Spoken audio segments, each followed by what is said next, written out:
welcome. Everyone's got a seat. Everyone can see the screens pretty well. Great. Okay, let's get started. Welcome to Gertrude Stein's America. I'm Gabrielle Dean. I'm the William Kurlmeyer Curator of Rare Books and Manuscripts for the Sheridan Libraries and the curator of Gertrude Stein in Circles, Spheres of Life and Writing, which is out there in the next room. And I'm delighted to be in conversation this evening with Dr. Phoebe Stein. We're going to talk about several topics that connect to the exhibition, but also get a little outside of the exhibition. So let me start by introducing Phoebe and tell you what we're going to be doing. So we're going to talk for about 30 minutes. We're going to try to keep it to 30 minutes. We come from the discipline of English, okay? And in our field, people read lectures. We're going to try not to do that. We're not going to do that. We got papers, we got slides. We're going to try to juggle all this as elegantly as we can. So for about 30 minutes, we'll juggle, we'll talk, we'll show some pictures, a lot of pictures.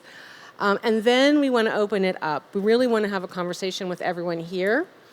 In the spirit of the public humanities. And then we will, release folks from this room, and everybody can spend a little time in the gallery looking at the exhibition and enjoying a nice reception. So, Phoebe Stein wears many hats. I know her and have known her for many years as a scholar of American literature who has been a persistent voice in Stein critical studies for really foregrounding Stein's American identity. A lot of scholars for a long time, and I think this is shifting, partly thanks to Phoebe's work, but really see her in the Parisian milieu. But Phoebe has always insisted that we think about her more broadly. But she's got another hat.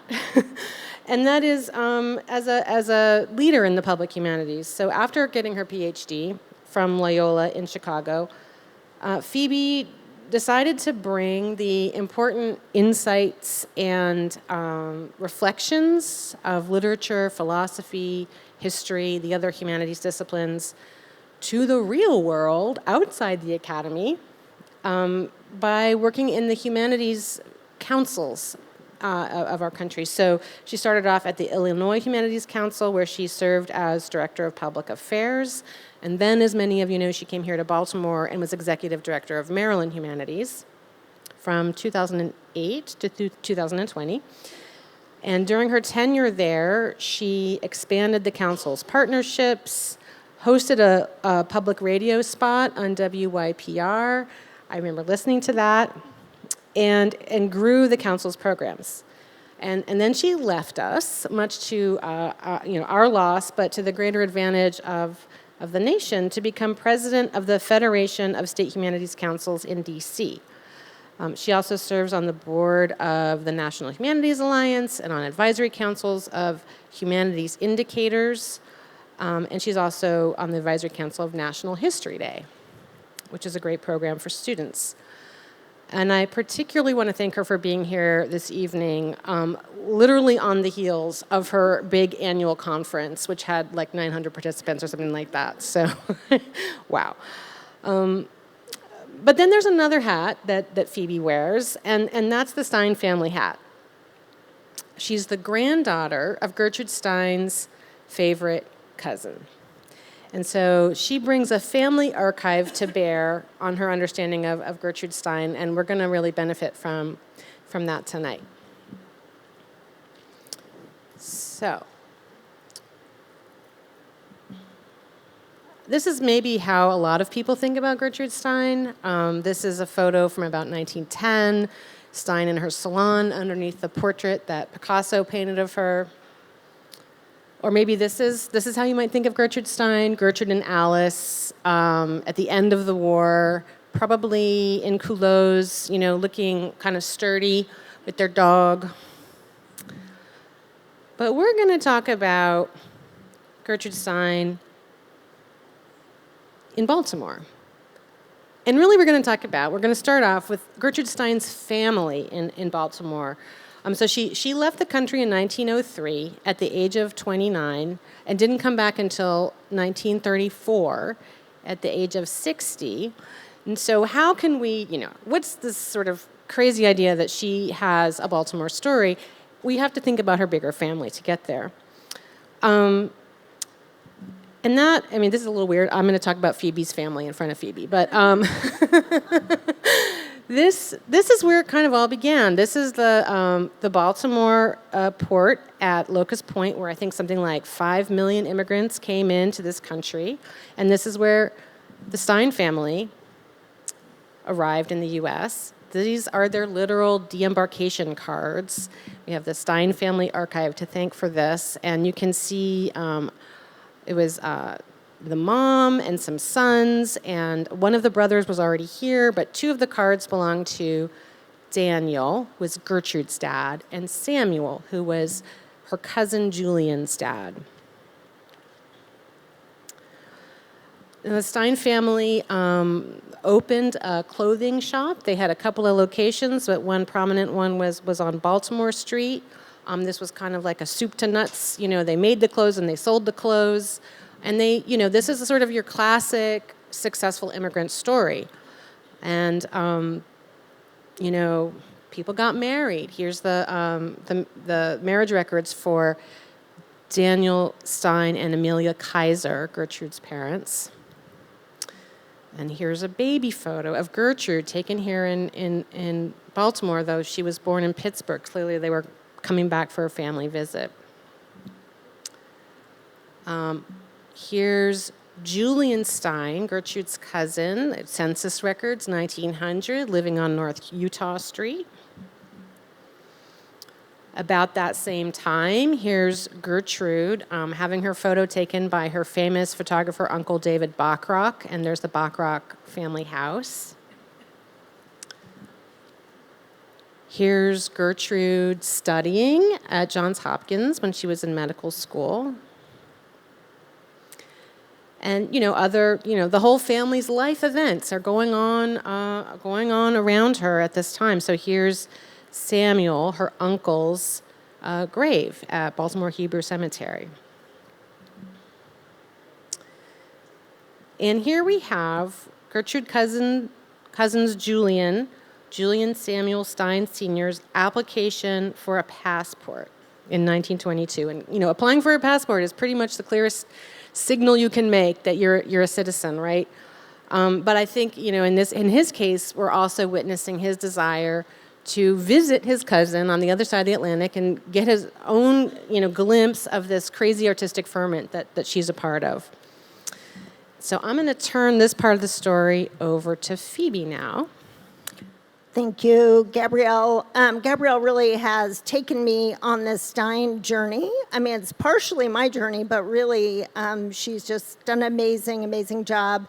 And I really relish in coming here from my day administration job in Washington. This is a wonderful break from that, particularly in the last couple of weeks. Enough said on that. I also want to thank Mary Casey, who is with the library and has made everything so easy for me in coming here this evening. The first thing I'm going to do, and I didn't tell you this, is disagree with you. Because I don't think that my grandfather had really any interest in seeing Gertrude's art, hearing about her soirees. I don't think the passport was about that, if I had to guess. I think it's about going to see his cousin, making his wife happy. My grandmother carried on a 30-year correspondence with Gertrude, which is at Yale. They were fast friends. And we'll show you some of the clips from their letters, which all of that work and that archival work has been done by my sister Denny in the Yale archive. She went through the box that was Rose Ellen's letter, my grandmother, and the box that's Gertrude's letters. They don't meet, right? Because one's famous and one's not. Is a housewife from Baltimore, which is not what my grandmother was. But anyway, so my interest in Stein and writing about Stein, Gertrude Stein, really came from these two the tension between these two pictures. One was my father talking about cousin Gertrude.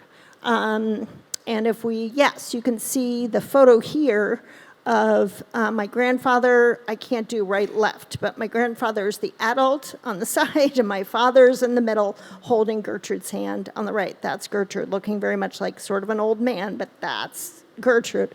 And this, I have this photo framed in my apartment. This is, a very, very warm relationship between these cousins. And then I went to college and I took a seminar on Gertrude Stein, and they told me she was divorced from American culture, she was an expatriate, she was purely literary, she was experimental and rebellious in everything that she did, and this made me scratch my head a little bit. And so my research and publications and dissertation and all that work is really about her connections to American culture, specifically how her experimental writing is grounded in American notions of race and nationalism and war, and primarily we're going to talk about war tonight. You want the letters? Oh, the letters, yes. So these are letters between Gertrude and my grandmother, Rosellen. What I love about these letters is that they showed to me a very colloquial side of Gertrude Stein. They also gave me some insight into my grandmother's sense of humor. I never met my grandparents. The clarity of Gertrude's writing here, she could write very directly and clearly. Her focus on the domestic, her yearning for readers, for family readers, for family support. These are letters around the stock market crash. They're also about how women and men process trauma, I think, in different ways, or historic events, maybe I should say. So this is also Rosellen asking Gertrude to come visit. She knows that a visit from Gertrude will cheer my grandfather up, who's had a massive heart attack as a result of the stock market crash. I also want to note that all of my grandmother's letters also send her best love to Alice. This was not treated as an unusual relationship. This was just, and I'm not saying my grandparents were particularly socially progressive. That was just her wife. That was her partner. So they always sent her love, and always had a relationship with her as well. These letters, if we're on slide page 19, are really about my grandmother's sort of response to Gertrude's fame. She puts Gertrude Stein in quotation marks here. Gertrude Stein is in any publication is now apparently just as much a part of it, its makeup as the weather report. What's your next big idea? I also love that they talk to each other in sort of American shorthand. Take my advice and strike while the iron is hot. And this is Gertrude's letter to Rosellen about my grandfather's heart attack, which is typical Stein too. Julian, my only cousin, because he was the only cousin I loved. She had many cousins, right? So yeah, I think we'll move on from there. Thanks. And right, so the next slides are also about the plans to come. Coming over. They know she's coming over for this lecture tour. Gertrude and Alice stayed with my parents and celebrated, like any good Jews, celebrated Christmas together. And the beginning of this December 1934 letter from Gertrude to my grandmother actually says, "You sound quite nervous." She was very worried about what Gertrude's and Alice's visit to Baltimore would bring to the house. Too many photographers, too many callers, too much activity for my grandfather just after the heart attack. But they did actually stay with them. And I think, if I'm remembering my family history correctly, they also asked them to leave and go stay at a hotel because it actually was kind of a circus of people in and out of the house.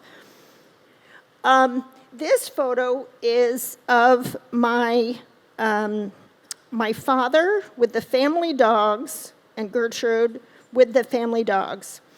This is in my grandparents' house. I'm also going to say, because I see Doreen Bulger here today, that obviously she gave her talk at the BMA that night to 500 people. Very exciting. So the backstory to this photo, you can see my father looks extremely dour. He was always smiling, if you knew my dad, always smiling. So Gertrude was in the house. The evening sun was coming over to take pictures. My father was home from boarding school. He went to go take his driving test, and he failed. And he came home, and he slammed the door, and Gertrude said, "We have company. The press is here. Please come in and sit with the dogs and take this formal portrait for the press." He said, "Absolutely not. My life is over. I'm going back to boarding school. I won't have a car. I'm ruined. I can't date any of the girls." All this. She said, "Come, sit." So in the next slide, when he went back to boarding school, she tore out, this was obviously reprinted in the Washington Post. She tore out the article and she wrote at the top, "It does not say anything about not putting his hand out." No, it does not. And he will, something, you translated it here, and he will put his hand out again. Love, Cousin Gertrude. No turn signals in 1934. So he was meant to put his arm out, and he forgot to do that, and he failed his driver's test. So when he returned back to school, this clip was waiting for him. She had mailed it from her next location. All right, is this still me talking about the war? Yeah, now we're talking about we're going to go, moving into now that. So 1934, they're in Baltimore for Christmas, and actually into 35, and then they go home. And then the letters are less frequent. We're in the midst of soldiers and curfew, but we are all peaceful and everybody's just as nice as they can be. We're going to talk a minute about why it was so peaceful. I have written a child's book called The World is Round that they tell me is going to be a success. Let us hope so. And this is typical Gertrude. It is beautifully done on my part. And their part. I believe it's going to be ready in September. Do tell me if the family's children like it. So, if that isn't a connection to America and her family here, I don't know what is. So, lots of love to all the progeny, and more than lots to yourself. This was particularly poignant for me. Gabrielle found, this is my father's draft card. And this is his handwriting. And it just really chokes me up. I've never seen this before. And this is Gertrude's letter to my grandmother. "My dear Rosellen, I am thinking of you and little Julian." So that's my father all the time. And has he had to go? Has he had to go? Enlist. And do tell me how it all is. You can imagine how our hearts go out to our native land now that the native land has troubles of its own. Yeah. Okay, so, Stein's, Baltimore is never far from her mind, in a lot of ways. And although it doesn't come up in her writing quite as much, as clearly it does in her letters, it does come up in her writing a little bit. So we want to just mention that in Three Lives, the sort of key story, Melantha is set in a town called Bridgeport, which is a fictionalized version of Baltimore. The Making of Americans is a sort of, pseudo-autobiography about her own family. Another text that isn't as well known is called Business in Baltimore, and this is a very, high, science high style, very experimental. She drops in Julian's name here, so her cousin, and I just think it's interesting. You probably can't see this, but, maybe bookmark this for some future reference. She ends it with this whole crazy series of yes, yes, yes, yes, and I'm pretty sure she's thinking about James Joyce's Ulysses in the end of that book.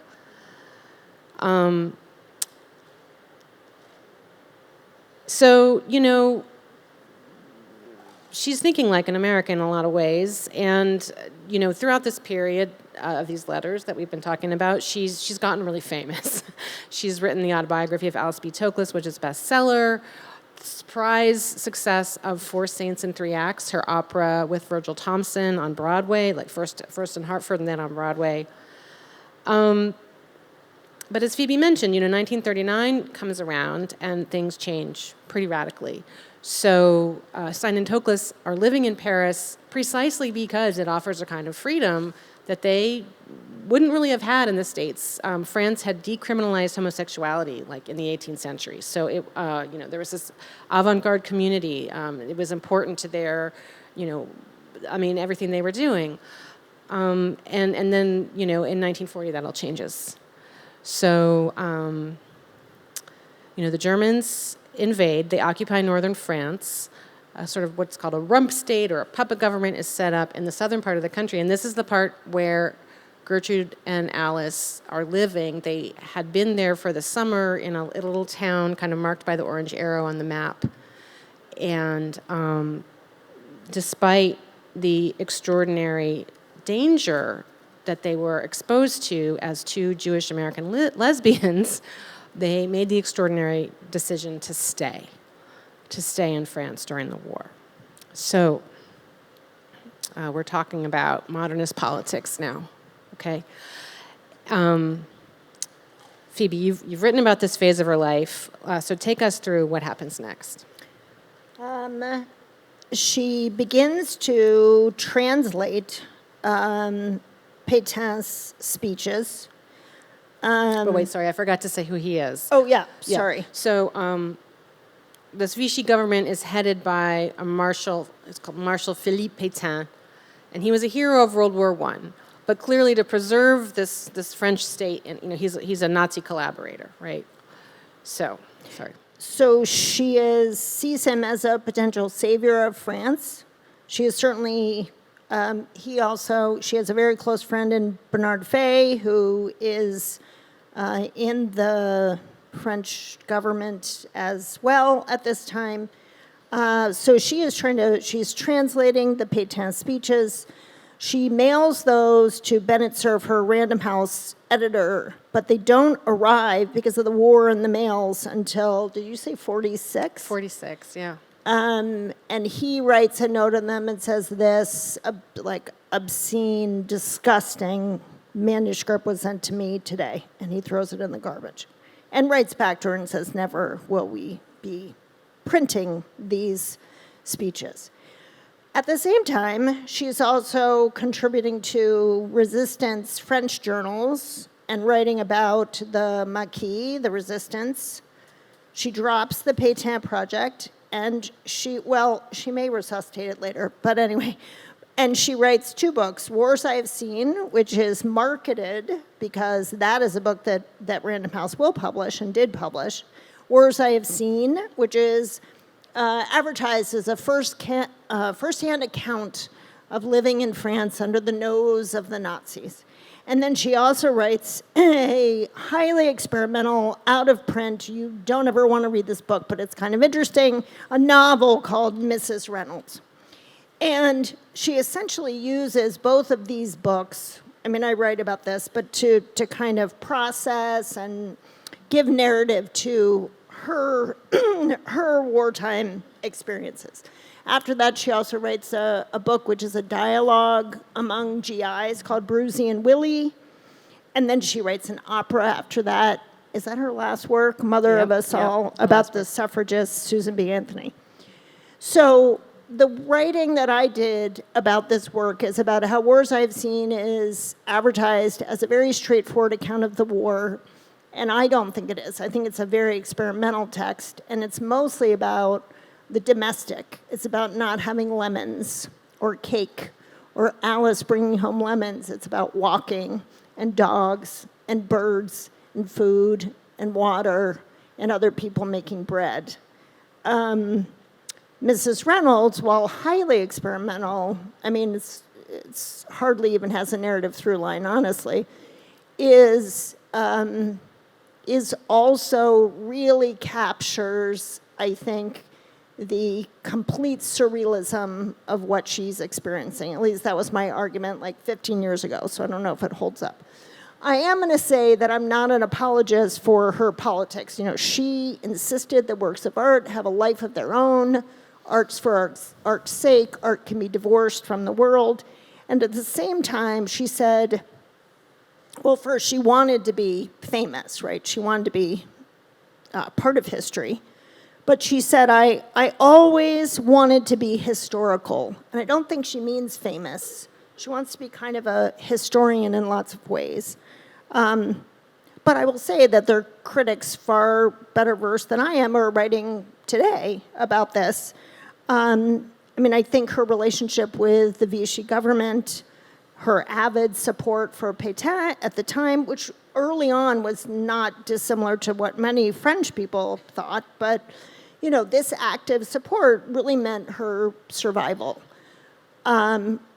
It's debatable to me whether she was that in tune to this moment.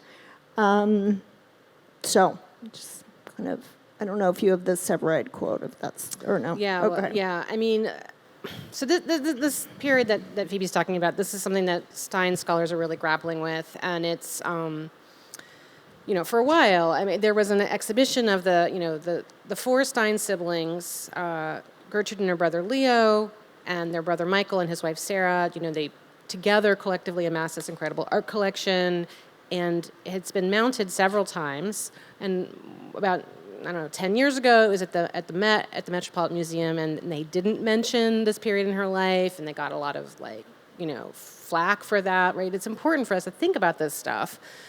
One way scholars have tried to grapple with it is to kind of go back a little bit. Like, what was going on for Gertrude Stein before this moment in 1942, when she suddenly decided that she wanted to translate these speeches of Pétain? And so we've looked at, you know, looking at some of her earlier work. So, you know, this is the sequel to the autobiography of Alceste Toklas. It's called Everybody's Autobiography.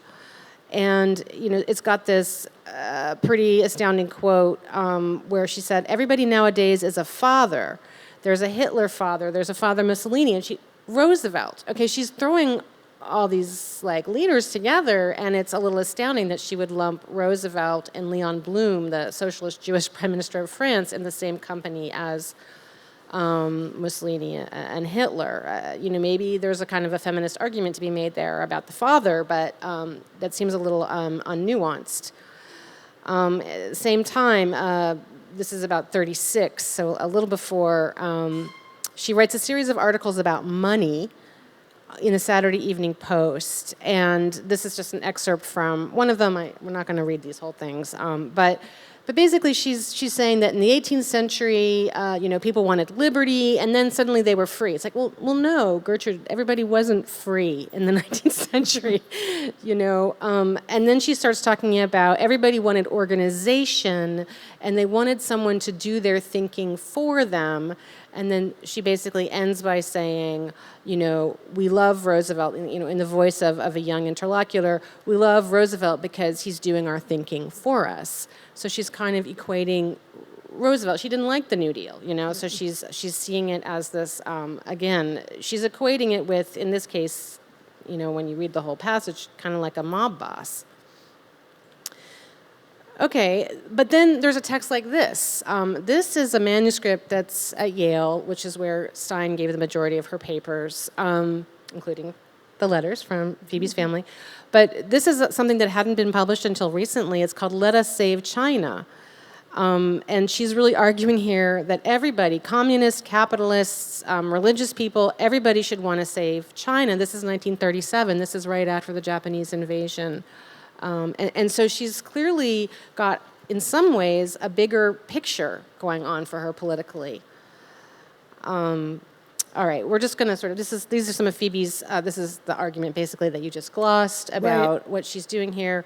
I just want to mention that, you know, some complementary kind of readings from other scholars. Lisa Saraganian says that there's some of Stein's democratic politics are embedded in her grammar. So, like, her refusal of the comma is basically she's refusing to impose on the readers rights and responsibilities as a citizen. There's a democratic parallel there. Isabel. Yeah, that's going to get a chuckle. I mean, I don't know. I have a whole Whitman way of understanding that, but Isabel Robertson says that her sort of like, self-presentation as an author, taking up space in the literary world, that's a kind of political act for someone like Stein. Other scholars have made similar arguments to that one. So, seeing the sort of the literary world as a kind of almost like a corollary to the political world. So, but then there's these critiques, right, that you mentioned. So, Barbara Will wrote a whole book about this. Alan Dershowitz, Rabbi Michael Lerner, people who really feel that this was a cowardly act to basically be a pétainiste in this period. And if you don't stand up for what's right, you're essentially, collaborating with what's wrong. And others have said, and this is the Severeid, quote, that she just really didn't, she didn't really have a political mind. She could understand persons, but not people. That essentially she wasn't really getting it about these big mass movements, fascism and communism. So, a further complication in all of this that we really feel like we need to talk about is celebrity, right? So Stein is really, living through this period. It started in the 19th century, but it's certainly kind of reaching a new apotheosis, really, in the 20th century of celebrity, American celebrity. She said at one time, nowadays everybody all day long knows what is happening, and so what is happening is not really interesting. One knows it by radios, cinemas, newspapers, biographies, autobiographies, until what is happening does not really thrill anyone. Well, she said that, but she was in the middle of it. And, here's just a little bit of, snippets. Cover of Time magazine, long feature interview in the New York Times, an interview in the Baltimore Afro-American, which I thought was particularly interesting, by Vincent Tubbs. Huge number of readers at that time. Well, let me just go back a minute. So, so we have, coverage, we have photographs that get published and circulated. This is her at the beginning of her lecture tour that followed Alice B. Toklas, and then at the end of the lecture tour, signing books on the lecture tour, going to see Four Saints and Three Acts, in Broadway and on Chicago.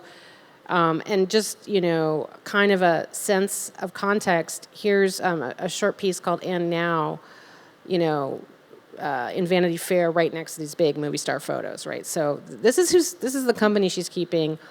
But yes, it matters, right? It matters because this is the kind of attention that she's getting. This is a fantastic article from 1934, I think, 36. Can't see that. Yeah, a little bit later. Yeah. Yeah. And then, as you said, the Afro. She and Alice kind of do this tour of Germany at the end of the war, and her thoughts get written up in Life. Yeah, they actually go to Hitler's bunker and to play. It was incredible. Life magazine got them access so they could take pictures within Hitler's different buildings. Strange, really strange, actually. But do you want to talk about posthumously and sort of Robert Wilson's collection? Yeah. So, one of the things, this matters, right? Because she has an impact, and she has an impact beyond her life as well.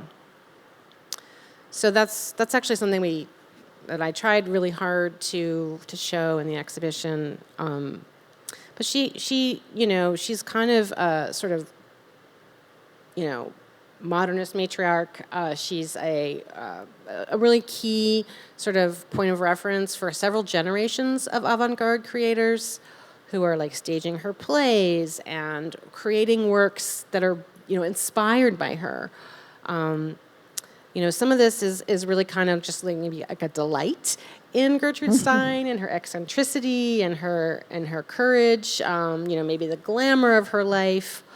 But some of this is a little more serious. So this is one of Robert Wilson's scrapbooks, and Robert Wilson is as a gay man, coming of age in the 40s and the 50s.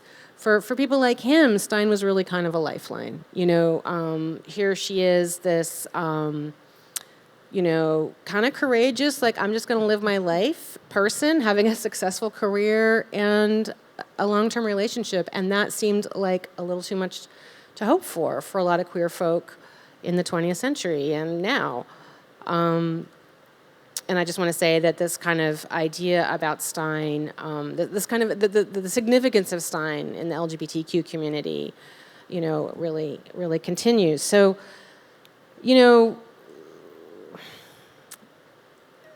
we've been talking about this for a while. We've been talking about this, and I think one of the questions that we're left with is really, what is the artist's responsibility, politically? Is a writer supposed to be politically astute? What happens when they're not? Right. I mean, can we then celebrate the artist if we know other political realities that they were either denying or, in this case, actually political realities they were promoting, at a time? Yeah. And especially, given that she was on she had multiple positions, multiple political positions, and their relationship to her work is sometimes it's really clear and sometimes it's not. So it's complicated. And, we know that we're not going to settle this today. But we also know that it's really important to talk about it and that it's important to talk about it together and with all of you, to keep on talking about it, to think about this in relation to our current moment.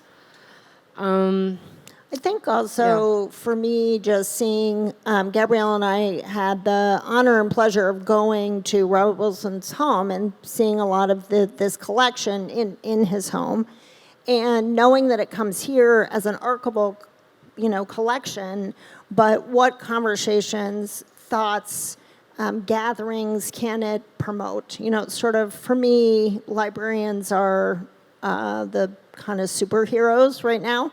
And I think that collections, too, are so important just to spark our conversations, even about what it means to be an artist, what it means to be human, all of this. So I think bringing those texts alive is really what this library does. I think and many others, I think it's very important.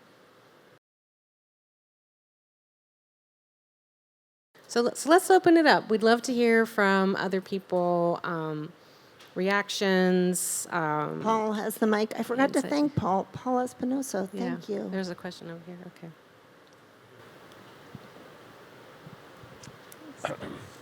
Okay. Thank you. You showed letters from here to her. Are there any letters where the family is saying, the big family saying, come back to the United States before the war? And her response, because she obviously knew artists were fleeing to the United States, scientists were fleeing to the United States. Any statement about her on why, in her own words, did she not go? I'm going to do one of those really annoying things where people say, that is such a great question. But it truly is, and I need to do more of the archival work. But in the letters, the family letters that I have seen, and also their wonderful collected letters, we have a few collections here. Sherwood Anderson, is that the... Thornton Wilder. Thornton Wilder collection is amazing. Not Sherwood Anderson. But I did not see any of those letters in the family of... it's interesting. It's maybe they just thought this is where she lives now. I mean, it speaks to her expatriate identity, surely. That's a very interesting question, though. I have to think about that a little bit more. I guess this kind of dovetails what why did she go to France in the first place? Why did she leave America? Well, they're very specific reasons, in that she had a failed romance here in Baltimore, and she left medical school, which she also, I think, may have also failed some exams. But those are very, I mean, think about it. She's young, but anyway, I don't know if you want to speak more Well, to. I mean, yes, basically, she dropped out with 1 semester left to go of medical school. Of being a medical doctor. And, Right.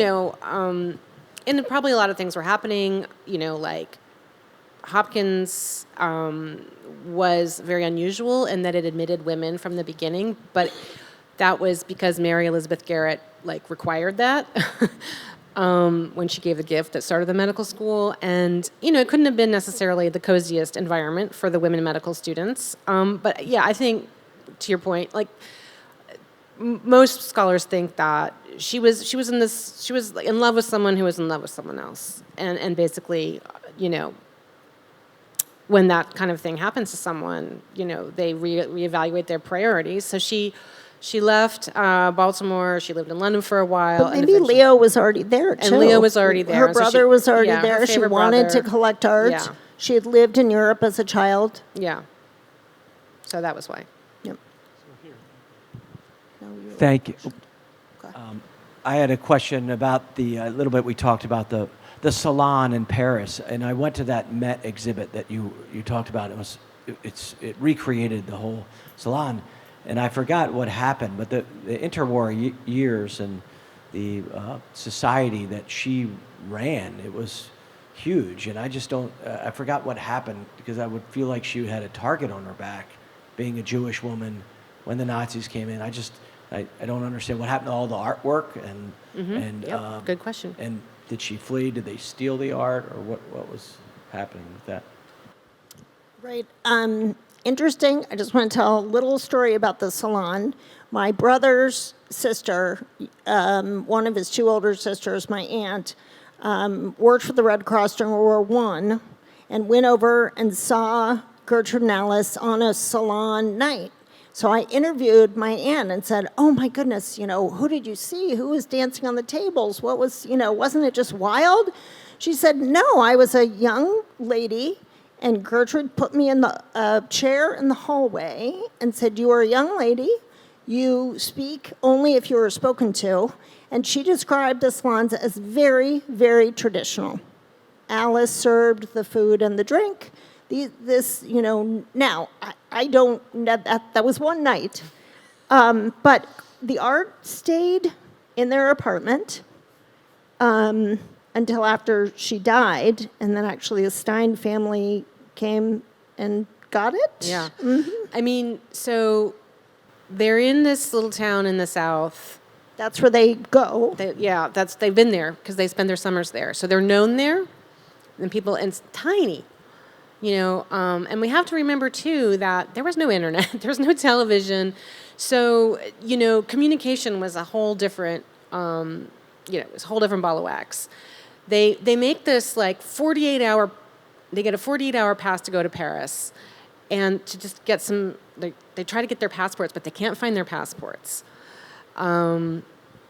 And they try to put the art on the ground, Cover it to up or protect it something. from the potential Yeah. bombs. But there's not enough floor space for all the art even. Right. So they go back to this little town, and what has emerged, from various sources, is that their friend Bernard Fay, who was, on the one hand, an anti-Semitic. He was in favor of the monarchy. He was deeply Catholic, and he became a Pétainiste, and he actually was the head of the Bibliothèque Nationale during the Vichy government, which is a very powerful position, and that he personally asked Philippe Pétain to protect them and to protect their art collection, and that seems to be what happened. And in fact, after the war, this is kind of what you were saying about. We don't really know where her position was. Alice and Gertrude tried to, there was a trial. He went to jail, and they tried to get him out. But he protected them. And the other thing that protected them was being known in a small village. There wasn't a way, and the sort of sub-prefect, of the village kind of kept their presence there quiet. But they were also, I mean, according to her, in wars I've seen, they were told, go to Switzerland. They were told. You will be put in, she knew what a concentration camp was. Said, you will go to a concentration camp, go to Switzerland, and they did not. Yeah. So, I mean, there's lots of little details in this phase of her life, and they all matter.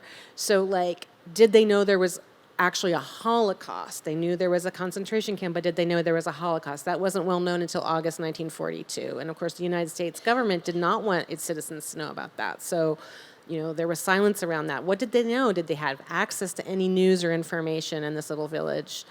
In this book, as Phoebe mentioned, the letters of Gertrude Stein and Thornton Wilder, two really amazing Stein scholars have put together this almost like day-by-day itinerary of this time, trying to piece out like what they knew and what they didn't do and where they went and what they, so.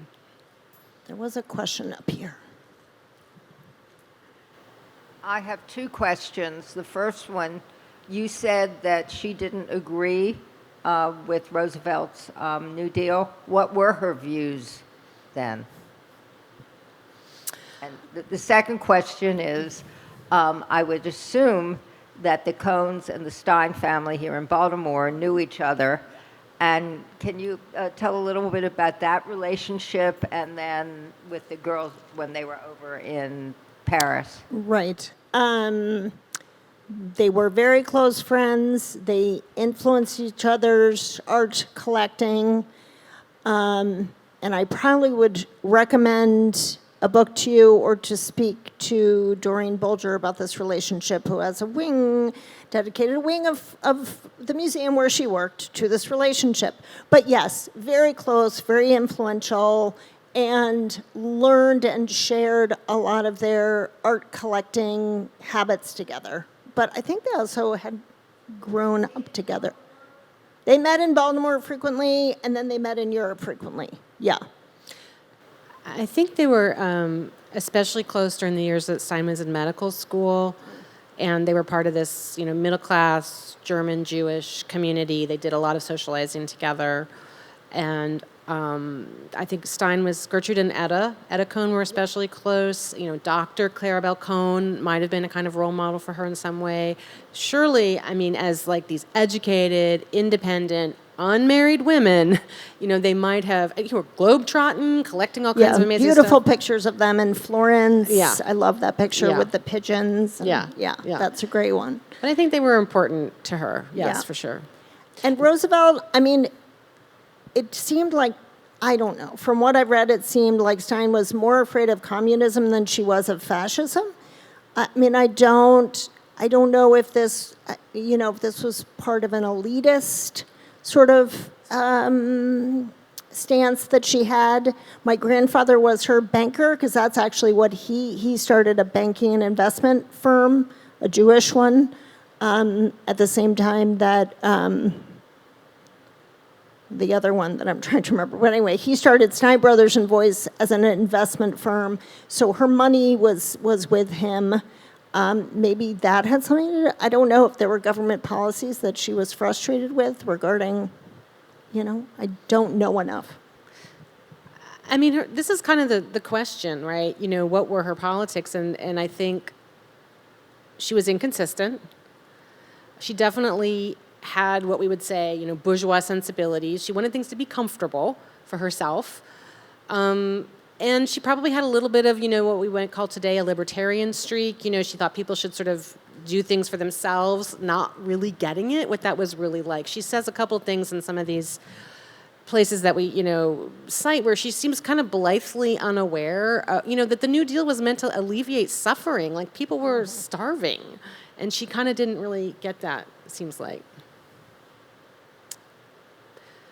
Any questions? Yeah. Here comes the pro. I think she was very political. Okay. It depends on how you define politics. And that we're sitting here having a conversation about Stein and her relations in the war tells me, once again, that she was a very political person. Yeah. Very mixed, but political. Yeah. No Yeah. doubt. Yes, Linda. This is an apolitical question. I was interested that Phoebe read that she had written a children's book, The World is Round. Yep. And she was anxious for its success, and Yes. it did go through several editions. Yes. And Gabrielle did a wonderful exhibition, but why did she choose not to include the children's books that Stein? And this is a question coming from a world-renowned children's book collector. Exactly, So yes. I'm a little on the spot here, but actually it is in the exhibition, so I'm really glad that you asked this question. There are so many incredible things in this collection. Robert Wilson was a really meticulous and expansive Stein collector, and he collected a first edition of The World is Round. He collected display materials from like a bookstore that were selling the book. He owned a bookstore in New York. Yeah, but another bookstore where he was, another bookstore. he later editions of The World is Round, and there were like just this like set of objects that were so cool about The World is Round. I wanted to give them a case of their own, and so that case is actually at the Evergreen Museum and Library. So we have 2 satellite sites, one at Evergreen, and we thought that would be a really nice location for it because there is a wonderful children's book collection there that belonged to the Garrett children. So Yeah. The World is Round is on display, don't worry. And also the other satellite exhibition is, there were so many incredible editions of the autobiography of Alice B. Toklas. Yeah. You know, it just kept coming out in Translated, yeah. translations, and so those a set of those is on display in the window at the Brody Learning Commons, which is what is serving us now for a library. You know, as our library undergoes renovation, the Brody Learning Commons is one of our sites that's on Homewood campus, and you can see all of those there. That's great. I will also say, sorry, before we have another question, that when I was in graduate school a million years ago, Robert Wilson typed the first bibliography of Stein's work, and it was a Bible for all Stein scholars. Never in my life did I think I would sit in his house, meet the man, see his collection, be able to talk about it in this museum. So you really have Gabrielle and also Winston Tabb, who was the former director of the library, who secured this collection. The other thing I want you to see out there is a Braille copy of one of Stein's books that we don't quite know yet which one it is. Because but we can't read Braille. we can't read Braille, so please, we need to call the National Library for the Blind. of the Blind, yes. So, but strongly suspect that it is my grandmother's work. She translated the autobiography of Gertrude Stein into Braille. She taught herself Braille so that she could translate Gertrude's works. I mean, it's just crazy. When I saw that in his house, I burst into tears. She's like, "Do you know how to read Braille?" I'm like, "No, I don't." But I think that's what this is. So anyway, we have another question. Back to politics. Could the translations be a way to share with the world what was going on, being that the government was limiting access to information in Europe and just not much was coming out? Do you mean her decision to translate? And because they didn't make it in the moment. Let's just say the foreword was like, "He is the king of the world. We owe him everything. He is so wonderful." Yeah. It seemed like she was on board. Yeah. Sorry. So could you talk a bit about the artistic circle in which they operated, and what famous impressionists might have been among that circle? I mean, the crazy thing about the Stein siblings, Gertrude, Leo, Michael, and then Michael's wife, Sarah, is that they really learned about art from being in Paris and going to little, galleries and art cellars. And this was, a moment early in the 20th century where a lot of things were changing. And they were also getting to see in Paris works of art that hadn't gotten a lot of accolades in the European and North American art world by artists and artisans from Africa and Oceania and pre-Roman Spain.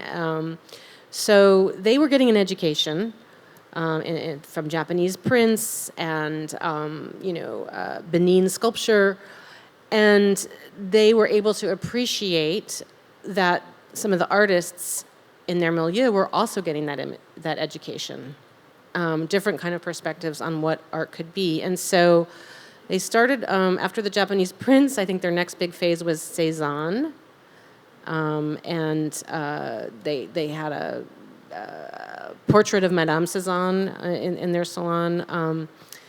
They moved on to Picasso and Matisse. And when Gertrude and Leo parted ways, so in around 1907, when Gertrude and Alice met, essentially, Alice moved in and Leo moved out.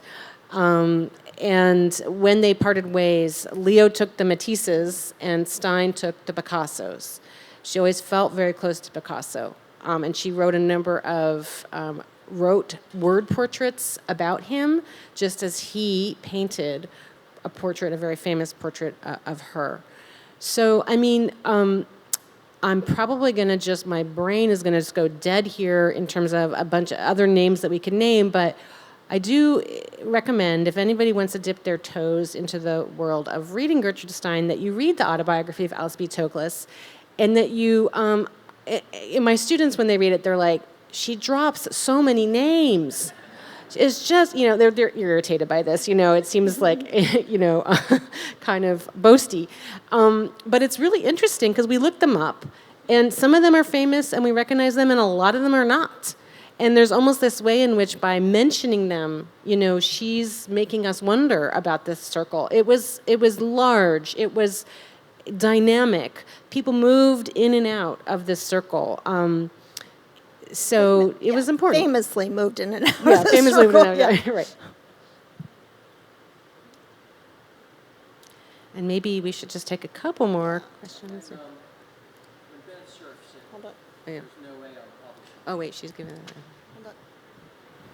Where's the mic? Thank you very much. I've just gone through the process of administrating my parents' estate with letters and wills going back 100 years and books going back there a couple hundred years. And I had a terrible time at the library. And I wish I had read these articles and known about your expertise, Gabrielle. So I'm wondering, there's so many people who are doing this, who are handling estates, their family estates. I really would love you to write an article together about this type of recovery of family material, ideas, concepts, whatever, paintings. Because there are a lot of people out there who have to deal with this, and they don't have, professional help. They have people who want to auction and sell their stuff out there. So it's just, thank you very, very much. The other thing I just want to say is that in the article about Wilson, I saw that he graduated in 43, then he went into the Army, and then he was drafted to go into the Battle of the Bulge. My father went to St. John's. His education was interrupted. He went over. He was in the Battle of the Bulge. He went to Germany. He might have, I'll have to look up and see what regiment Wilson was in to see if they interacted at all. Oh, that would be really My father interesting. lived in the village about 4 blocks away from the bookstore. I'm just wondering whether he ever interacted with him either in Germany or in New York City in the 40s and 50s. Thank you. Wow. And we do have another Cool. question So up here. cool. Yeah. Ralph. Thank you. When Bennett Cerf said we're not publishing this disgusting translation of Pétain, he then went on to continue to publish Gertrude. Was it because she was bankable and very marketable, or were they friends and he overlooked that one, little misstep? I think bankable, marketable. I don't think he dismissed her because of that.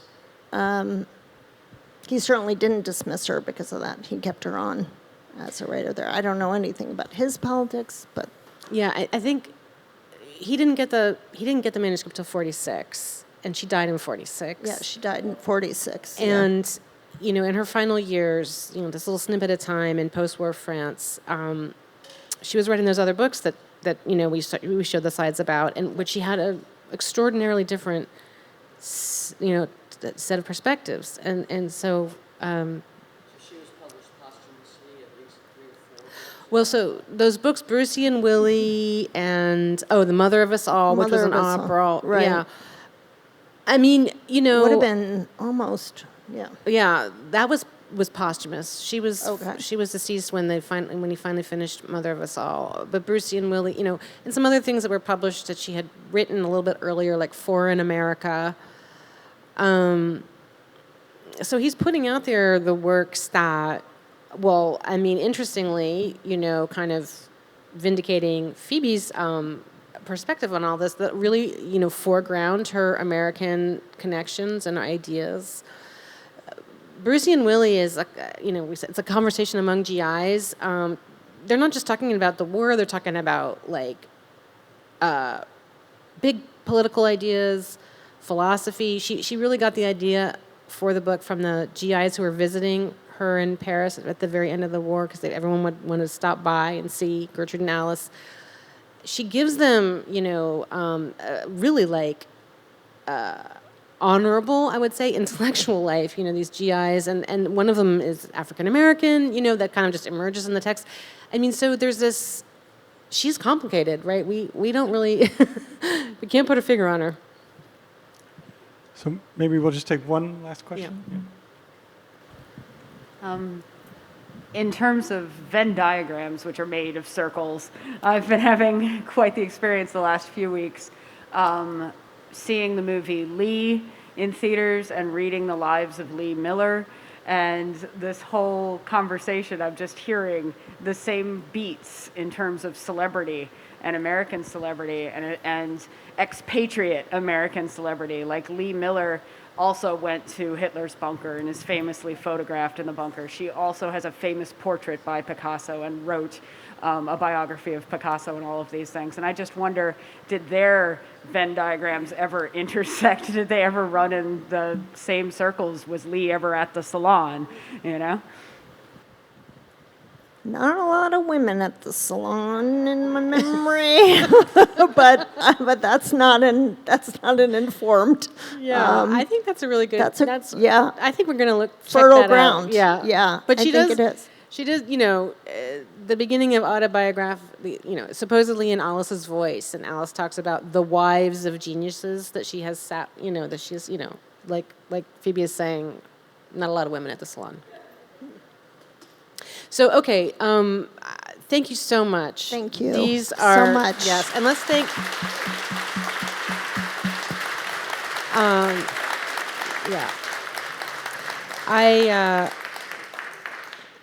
I want to thank Phoebe. I want to thank Phoebe's sisters, Ellen Dennis Stein and Kate Stein, who are the co-curators of the Family Archive and provided some of our materials to aid our presentation tonight. Shout out to Sarah Stein, who is here, who has the deembarkation cards on her wall, so she's a history holder. Shout out to sisters. I'd like to thank Paul Espinosa, Mary Casey, Dean Elizabeth Long, Beth Miller-Ryan and her team for making everything happen tonight. And of course, I really want to thank the Friends of the Sheridan Libraries for their,